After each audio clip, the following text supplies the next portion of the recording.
Mabuhay teammates, ito ang Basketball Universe at ako si Bill Velasco.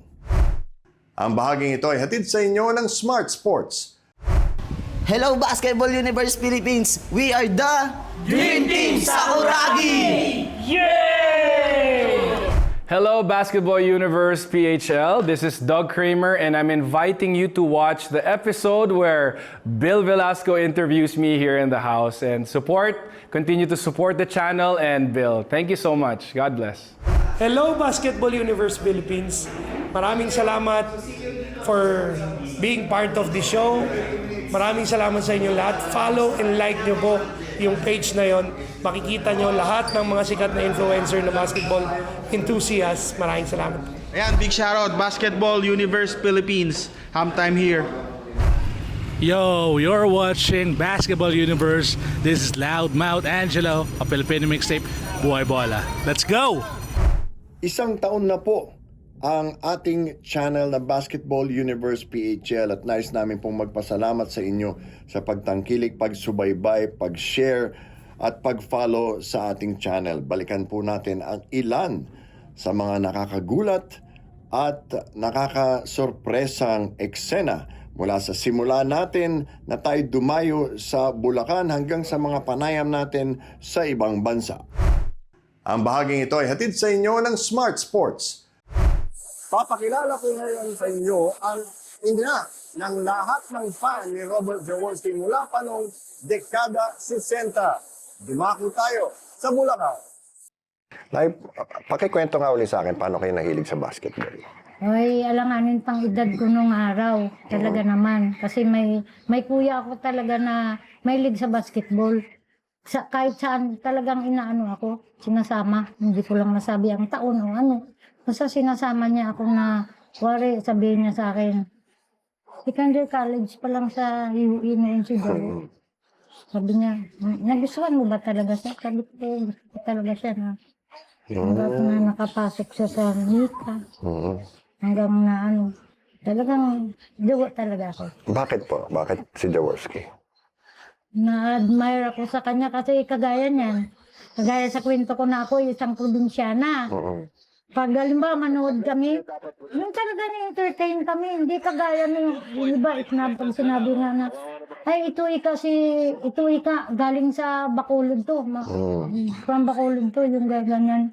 Talagang entertain kami talagang pagkayari, hindi ba yung, hindi niya kami na-snub na, ayaw namin sa iyo, yung ganyan.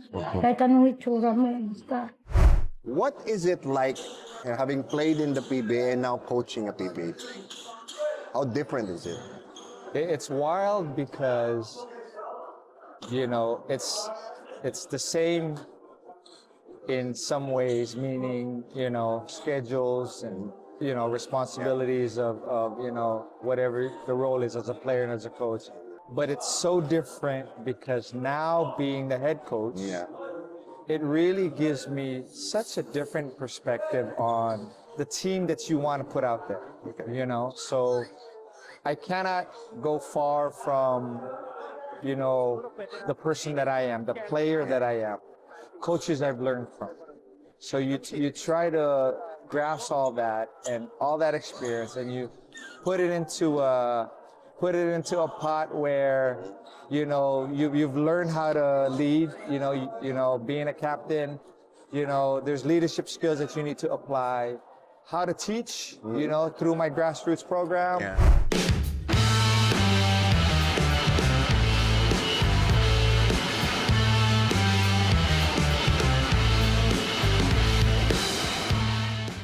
Bakit sa tingin mo ang Pilipino talaga napakahilig sa basketball? Parang yun ang number one game na sports ng Pilipinas eh. Kasi ultimo bata, pag nakikita namin, kahit malit na bola, magdumaan ka, alam yung bola ng pantinis, ginagawa nila ano yun, gagawa lang ng maliting okay na, talo-talo na yun. What's up, Mr. Bill? Scalia, tell me about how you got first interested in basketball. First got interested in basketball, funny, it wasn't the regular route. I got interested in basketball through hip-hop culture. Because I feel like hip-hop and basketball go hand in hand. And so I remember seeing like the N1 or the Nike basketball commercials. That was my introduction to basketball. So it wasn't strictly basketball only, like NBA or stuff. It was outside of it, and that's what made me fall in love with the game. You know, Why make it a career? What made you this? I mean, there are easier things to do. passion, man. Like you can't run away from passion. Like I always believe, like if you're passionate about something, you're gonna find a way to do it. You know, in your era, there's really been an explosion of basketball in the Philippines. You know, the MPBL started 7 years ago. You have other leagues as well. Do you think this is good or bad for the sport? Well, because we're in the Philippines, I think it's very good. I started my basketball journey in Cebu. It was then I recognized after coming to Manila, you know, there's so much talent in the Philippines, but you know, everything's kind of concentrated in Manila. So it doesn't really give the players everywhere else really a fair chance, I would say, because a lot of them have to come here, you know, uproot themselves away from their families and everything. And it's just a little difficult, and it's also a little difficult to get recognized as well. You know, I just came from a weekend tournament with a lot of Cebu players and Scion players, and you know, a lot of people wouldn't have heard of them, but ability-wise, they were like right there. Okay, Manny, paano mo nalaman na naging kasama ka dun sa 50 greatest players? Actually, hindi ko nalaman yan sa mga player o sa PBA mismo eh. Nalaman ko yan sa fan pa ng PBA. Doon sa California, nakatira siya. Actually, ito yung mga nagwe-welcome kila Bog, kila Abby King pa nagpupunta sa... Napaka-hilig talaga mag-basketball. Siya nagsabi sa akin, Manny, napabilang ka sa greatest player. Sabi ko, ikaw talaga. Paano mo nalaman ka ako? Sabi ko sa kanya. Basta, hindi ko na lang ano yung sa'yo. Basta alam ko, mapapasama ka. Sabi ko, sana nga. Sabi ko gano'n. Yung galit nyo, yung init nyo sa Toyota, totoo ba talaga yun? Sa akin hindi sa akin hindi. Okay. Actually yung mga tao talaga ang nagpapainit. Ito totoo Basta pumasok kami o kahit ako mag-isa lang, pumasok ako sa isang restaurant o kaya sa isang palipasan ng oras. Pag meron na doong nakita na Toyota, back out na ako. Ganun din sila. Mapatrouble ka. Hindi. Actually kami, walang problema. Pwede ba kayo mag-away ni paring Emer o si Tuarlis? Kasi nakasama ko sa Philippine team yan. Yung mga tao, yun ang nagpapaano talaga. Anong pakiramdam na ganun kayo kasikat nung araw? Kasi pag sinabi mong PBA 1975, Crispa, Toyota. Yung Toyota, pinipilit nila Toyota Crispa. Pero alam, yung mga tao naman, Crispa, Toyota talaga. Anong feeling? Iba kasi katulad pag sa mga provincial game iba talaga yung yung mga tao pinagkakaguluhan talaga pag player na ng Crispa o kaya Toyota. Sa akin na lang minsan niya kantsawan Kasi hindi naman talaga ako superstar. Player ako ordinaryo ng PBA. Pag bumaba kasi kami ng bus, mga nakatangay yung mga tao. Pag ako na ang bumaba, nagpapalakpakan. Kilalang-kilala ko kaya si Atoy nga. Adalas rin sa papakalbo na nga ako. Kasi unique talaga ako. Ako lang kasi talaga Pag sa mga probinsya, mas na ako talaga ako makilala. Kaya alam na nila, ito yung Crispa. Ayaw ko pa interview, pare. Hindi lang kay Michael, hindi ako magpapa-interview sana. Dahil nalaman ko sa Bill Velasco, okay. Kung naglalaro ka pa ba, magtatagal ka rin pa sa PBA? Oo. Kayang-kaya pa, Maglaro pa, kaya pa. Napapanood mo pa ba ang PBA ngayon? Paminsan-minsan. Hindi lahat. Anong nagbago sa PBA? Malalakas na nga, pare. Scientific na. Ang mga player malalakas, malalaki, at mabibilis.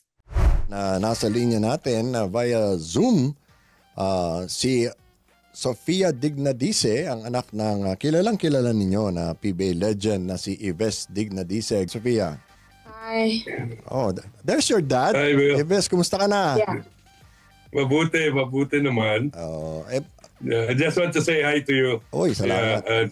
Yeah, we old people have to stick together. Ngayon, Yves, ano bang background nyo dyan at nag-basketball si Sofia? First,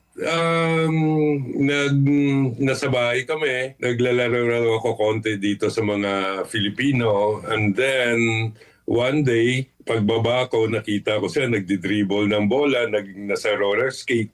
like, how old are you then?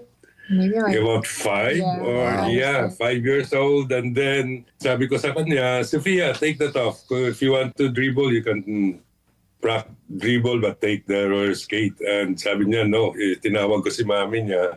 Vinidyo namin. Sunod, sinabi niya sa akin, I want to play basketball.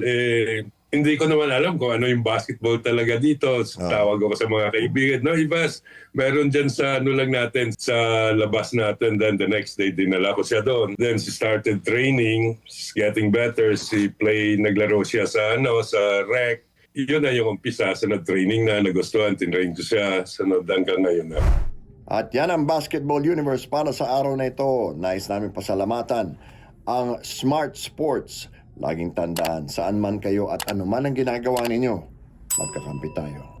Ako si Bill Velasco at ito ang Basketball Universe.